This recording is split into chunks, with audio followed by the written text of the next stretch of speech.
Assalamualaikum warahmatullahi wabarakatuh. Kali ini saya akan menjelaskan tentang finite automata. Finite automata adalah mesin abstrak berupa sistem model matematika dengan masukan dan keluaran diskrit yang dapat mengenali bahasa paling sederhana atau bahasa reguler dan dapat diimplementasikan secara nyata di mana sistem dapat berada di salah satu dari sejumlah berhingga konfigurasi internal yang disebut state. Beberapa contoh sistem dengan state berhingga antara lain pada mesin minuman otomatis atau vending machine, pengatur lampu lalu lintas, dan lexical analyzer. Suatu finite automata terdiri dari beberapa bagian. Finite automata mempunyai sekumpulan state dan aturan-aturan untuk berpindah dari state yang satu ke state yang lain, tergantung dari simbolnya. Finite automata mempunyai state awal, sekumpulan state, dan state akhir. Finite automata merupakan kumpulan dari 5 elemen atau dalam bahasa matematis dapat disebut sebagai 5 tupel. Definisi formal dari finite automata dikatakan bahwa finite automata merupakan list dari 5 komponen, yaitu komponen state, input, aturan, perpindahan, state awal, dan state akhir. Dalam DFA, sering digunakan istilah fungsi transisi untuk mendefinisikan aturan perpindahan. Biasanya dinotasikan dengan lambang seperti di gambar.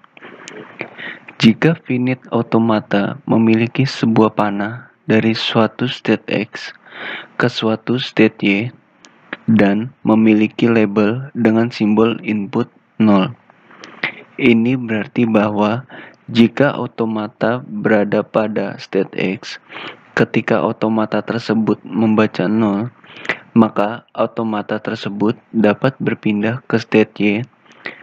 Dapat diindikasikan hal yang sama dengan fungsi transisi dengan mengatakan bahwa state X, 0 sama dengan Y.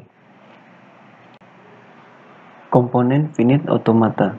Sebuah finite automata terdiri dari 5 komponen, yaitu key besar, sigma, state, key kecil 0, dan juga F, di mana key besar adalah himpunan set berhingga yang disebut dengan himpunan state. Yang kedua, sigma adalah himpunan berhingga alfabet dari simbol. Yang ketiga, state key besar dikali sigma adalah fungsi transisi, merupakan fungsi yang mengambil state dan alfabet input sebagai argumen dan menghasilkan sebuah state. Fungsi transisi sering dilambangkan dengan yang ada di gambar. Yang keempat, ada key 0. Key adalah state awal. Yang kelima, F berhimpun dengan key besar adalah himpunan state akhir.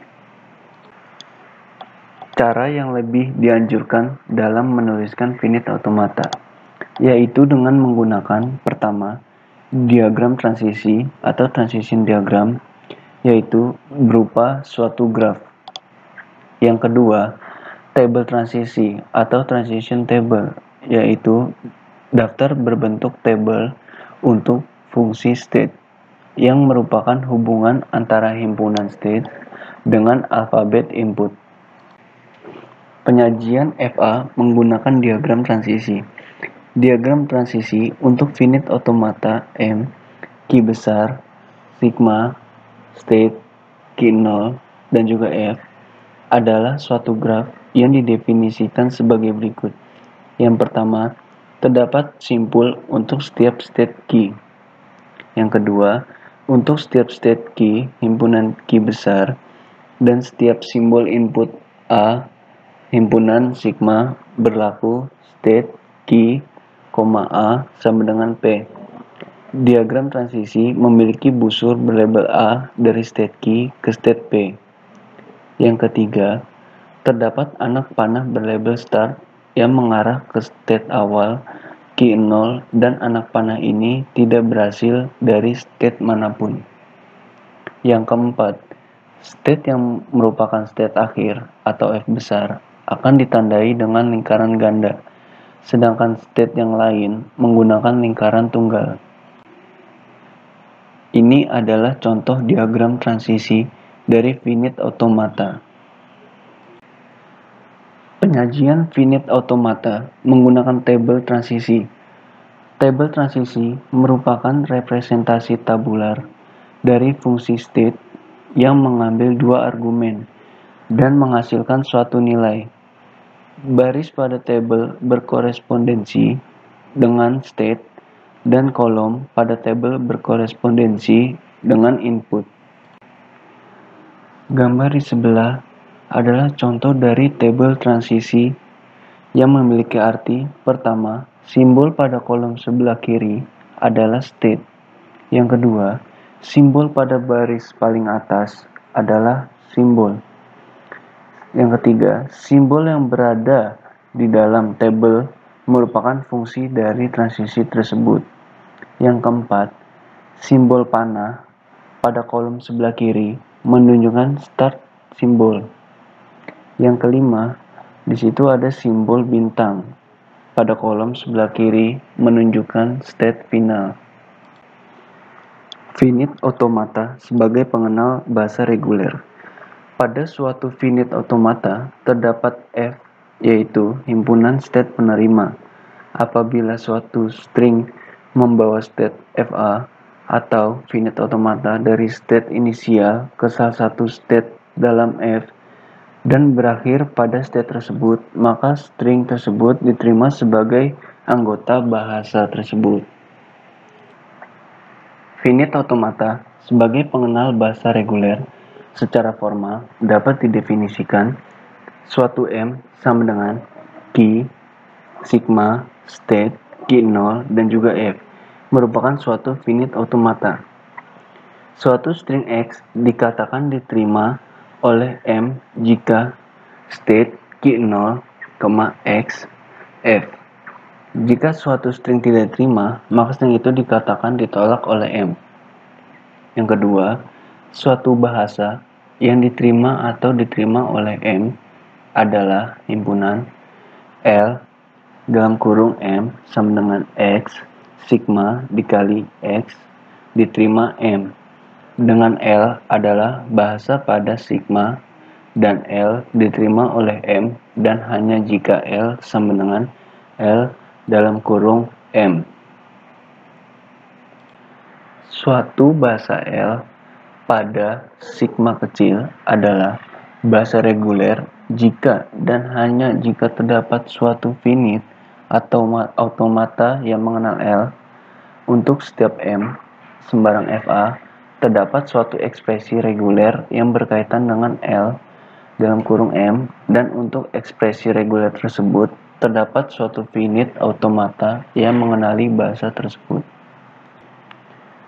Berikutnya ada non-deterministic finite automata atau NA. Deterministic finite automata atau DFA adalah finite automata dengan aturan yang sangat ketat. Pelonggaran dari aturan tersebut akan menghasilkan suatu non-deterministic finite automata. Mogensen tahun 2010 menyatakan bahwa perbedaan antara DFA dengan NFA adalah: yang pertama, pada NFA memungkinkan satu simbol menimbulkan transisi ke lebih dari satu state. Dapat dikatakan juga bahwa pada DFA untuk setiap state S dan simbol A hanya ada paling banyak satu buah label A yang meninggalkan state S. Yang kedua, pada NFA memungkinkan transisi spontan atau transisi Q yang selanjutnya akan diistilahkan dengan Q NFA. Komponen finite automata. Sebuah finite automata terdiri dari 5 komponen, yaitu Q besar, sigma, state, Q kecil 0, dan juga F, di mana Q besar adalah himpunan set berhingga yang disebut dengan himpunan state. Yang kedua, sigma adalah himpunan berhingga alfabet dari simbol. Yang ketiga, state key besar dikali sigma adalah fungsi transisi, merupakan fungsi yang mengambil state dan alfabet input sebagai argumen dan menghasilkan sebuah state. Fungsi transisi sering dilambangkan dengan yang ada di gambar. Yang keempat, ada key 0. Key adalah stage awal. Yang kelima, F berhimpun dengan key besar adalah himpunan stage akhir. Diketahui suatu NFA M sama dengan K sigma state key 0 dan F di mana key besar sama dengan key 0, key 1, key 2. Sigma adalah 0,1, F sama dengan key 1 dan state adalah fungsi yang didefinisikan sesuai dengan tabel transisi. Dan di bawah ini adalah contoh tabel transisi tersebut. NFA sebagai pengenal bahasa reguler. Suatu NFA dikatakan menerima string X jika hanya terdapat beberapa jalur dalam diagram transisi dari state awal ke salah satu state akhir. Sedemikian hingga semua simbol di dalam X akan terurai. Jika X adalah string alfabet pada NFA, diterima oleh NFA jika minimal terdapat satu jalur yang eksis yang berkorespondensi pada X dalam NFA yang dimulai pada start state dan berakhir pada final state. Sedangkan dalam DFA, karena hanya terdapat satu buah jalur yang berkorespondensi pada X, dalam hal ini cukup untuk melakukan pengecekan apakah sebuah jalur dimulai dari initial state akhir pada salah satu final state atau tidak untuk mengetahui apakah X diterima oleh suatu DFA atau tidak.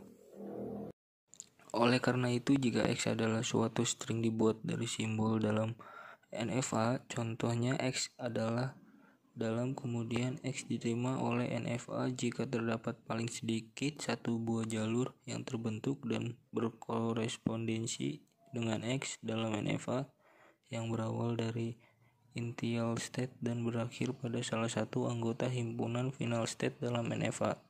Karena X merupakan anggota dan terdapat kemungkinan 0, 1 atau lebih transisi dari sebuah state pada sebuah simbol masukan, dapat didefinisikan fungsi transisi baru, di mana fungsi transisi tersebut memetakan 2x kali hingga 2q dan jika di mana P adalah suatu himpunan yang terdiri dari minimal satu anggota himpunan dari F sehingga X diterima oleh NFA. Jika X dituliskan dengan WA dan simbol yang tersisa dalam X, maka sejak didefinisikan dengan pemetasan dari hingga 2x maka for H. Di sini terdapat contoh gambar yang diberikan suatu NFA M sama dengan epsilon non-deterministik finite automata. Model dari non-deterministik finite automata dapat diperluas dengan memungkinkan adanya transisi spontan atau transisi key di antara dua state. Jika suatu finite automata diubah untuk dapat menerima transisi tanpa simbol, pada transisi ini terjadi perpindahan state dari state yang satu ke state yang lain tanpa apapun. Secara formal dapat didefinisikan sebagai berikut, di mana secara struktur sama dengan NFA yang tidak memiliki transisi. Perbedaan antara NFA tanpa dengan NFA adalah pada definisian fungsi merupakan state dalam key (2)A merupakan anggota, yaitu baik simbol input ataupun simbol yang terdapat pada layar tersebut. Simbol string kosong tidak dapat menjadi anggota alfabet, sehingga tidak akan menimbulkan kebingungan. Dengan adanya transisi, maka jumlah transisi pada NFA bisa lebih banyak dari jumlah simbol dalam string, sedangkan pada NFA jumlah simbol akan sama dengan jumlah transisi yang diaplikasikan pada simbol tersebut. Pada dasarnya penggunaan pada NFA sangat erat kaitannya ketika membicarakan tentang ekspresi reguler. NFA berguna untuk membuktikan ekuivalensi antara kelas-kelas bahasa yang diterima dalam vintage automata dengan ekspresi reguler. Berikut ini ada 2 gambar contoh transisi sesuai dengan gambar NFA tersebut. Epsilon closure dari suatu himpunan state adalah seluruh state dalam tersebut berdasarkan state-state lain yang dapat dicapai oleh masing-masing state dalam melalui transisi. Dengan kata lain, closure juga merupakan himpunan yang di dalamnya terdapat S sebagai subnet. Dapat ditulis juga dengan simbol dalam kurung S tutup kurung. Transformasi di antara automata. Untuk setiap vintage automata pasti terdapat bahasa reguler yang dapat diterima maupun sebaliknya. Untuk setiap bahasa reguler pasti ada finite automata yang dapat menerimanya. Kakde 2002. Untuk lebih jelasnya bisa dilihat pada gambar di bawah ini. Transformasi NFA strip DFA. Walaupun lebih mudah untuk dibangun, suatu NFA hanyalah mesin ideal yang tidak dapat dengan efisien diimplementasikan dalam kehidupan nyata, karena mesin yang sesungguhnya hanya dapat mengikuti satu jalur komputasi pada saat yang bersamaan. Untuk diperlakukan suatu prosedur yang dapat melakukan transformasi dari suatu NFA menjadi DFA yang ekuvalen dengan bahasa yang diterima NFA tersebut. Transformasi suatu NFA menjadi DFA dilakukan dengan melakukan simulasi semua jalur transisi yang mungkin pada NFA. Suatu NFA memiliki buah state yang maka DFA yang ekuivalen dengan NFA tersebut akan memiliki 2 end state dengan state awal pada DFA tersebut merupakan subnet. Dengan demikian, transformasi dari NFA menjadi DFA meliputi pencarian semua subnet yang mungkin dari himpunan state NFA. Ide dasar dari subnet construction adalah bahwa masing-masing state pada DFA yang terbentuk berkorespondensi dengan himpunan state pada NFA. Terdapat kemungkinan bahwa jumlah state pada DFA yang terbentuk dari hasil subnet construction adalah berjumlah eksponensial dari jumlah state dari NFA. Di bawah ini adalah contoh gambarnya. Minimisasi automata. Untuk suatu DFA dapat ditemukan DFA yang ekuivalen yang memiliki jumlah state yang sama sedikitnya dengan sembarang DFA yang menerima bahasa yang sama. DFA bisa dihasilkan dari bahasa reguler yang ditransformasikan menjadi NFA. Kemudian dari NFA menggunakan subset construction menjadi DFA. DFA yang dihasilkan dari RE tersebut pada umumnya memiliki beberapa state yang memiliki kelakuan yang sama. Pada kasus terburuk dimungkinkan terbentuknya N2 proses di mana N adalah jumlah state. Minimisasi dari DFA dapat dilakukan jika state dari DFA yang diminimisasi tidak mengubah bahasa yang diterima oleh DFA tersebut. Kakde 2002. State berikut ini bisa dieliminasi dari automata tanpa mengubah bahasa yang diterima oleh automata. 1. State yang tidak tercapai. State yang tidak tercapai ini adalah state yang tidak dapat dicapai dari state awal DFA pada kemungkinan. 2. State mati. State mati adalah suatu state yang bukan merupakan anggota dari himpunan final state, di mana transisi dari setiap simbol akan berakhir pada state tersebut. Contohnya, key adalah state mati jika key adalah anggota key dan delta key A sama dengan key untuk setiap A dalam sigma. Non-distinguishable state. Non-distinguishable state adalah state dari DFA yang keberadaannya tidak mendistinguish string sehingga keberadaannya tidak dapat dibedakan satu sama lain. Hingga KAKD 2002 menimisasikan dari DFA menyangkut 1. Pendeteksian terhadap state yang tidak dapat dicapai dari state awal dan mengeliminasi state tersebut dari DFA. 2. Mengidentifikasi state yang non-distinguishable dan menggabungkannya menjadi satu. 3. State mati dan mengeliminasi state tersebut dari DFA. Diberikan suatu non-minimum DFA D dengan alfabet sigma dan himpunan state S di mana elemen F dan elemen S adalah himpunan final state. Dapat dibuat suatu DFA minimum DFA min di mana masing-masing state-nya adalah grup state dari D.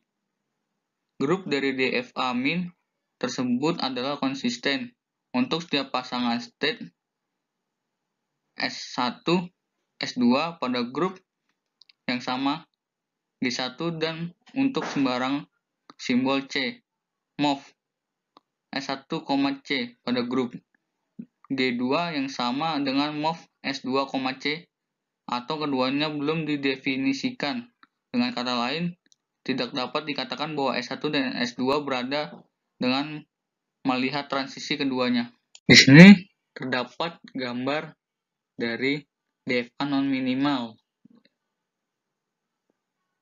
Pada awalnya DFA akan dibagi menjadi dua grup, final group dan non-final group. G1 sama dengan 0,6, G2 sama dengan 1,2, 3,4, 5,7. Kedua grup tersebut diset sebagai unmarked group. Kemudian akan dilakukan pengecekan apakah grup yang dibentuk sekarang adalah konsisten. Untuk melihat apakah suatu grup konsisten, dapat dibuat tabel untuk transisinya, seperti gambar di bawah ini. Tabel transisi G1 konsisten dapat ditandai dengan marked group. Akan dibuat tabel untuk G2 untuk mengetahui apakah grup G2 sudah konsisten atau belum, seperti gambar di bawah ini. Tabel transisi G2 ternyata tidak konsisten, maka grup tersebut akan dibagi menjadi subgrup konsisten yang maksimal dan menghapus semua tanda, seperti gambar di bawah ini. Sekarang akan dilihat G3. Gambar ada di bawah ini. Subgrup G3 ternyata tidak konsisten, maka dibagi lagi grup tersebut menjadi subgrup konsisten yang maksimal dan menghapus semua tanda. Dapat dilihat pada G5 seperti gambar di bawah ini. Dapat dilihat bahwa G5 konsisten, maka set sebagai marked group untuk G6 seperti gambar di bawah ini.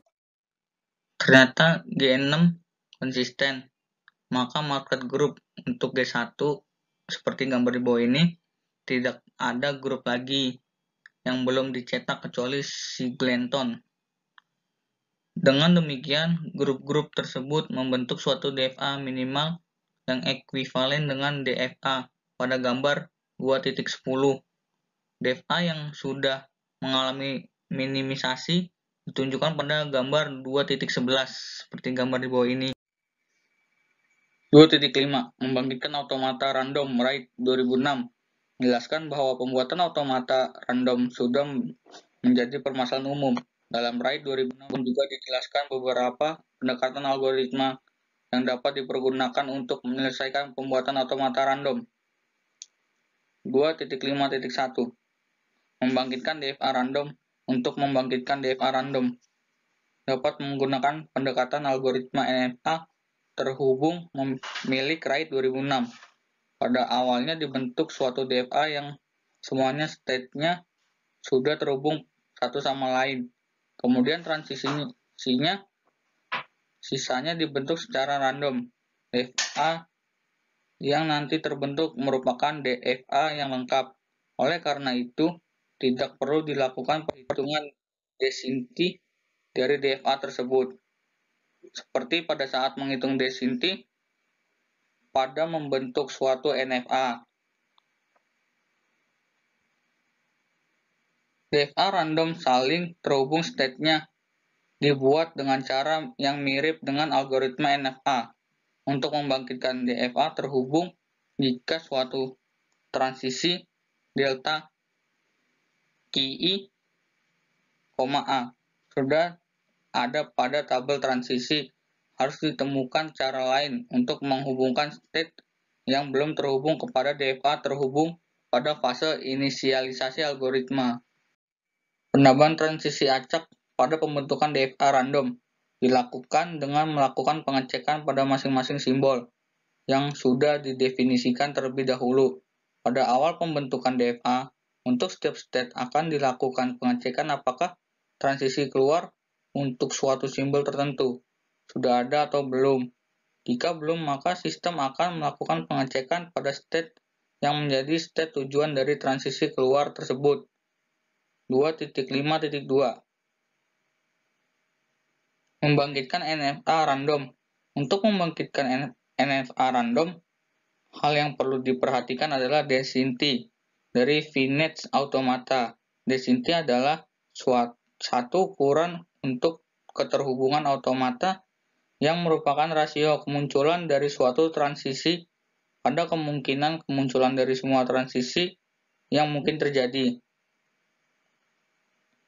Jika dipilih density 50%, maka setiap transisi pada tabel transisi memiliki kemungkinan kemunculan yang sama.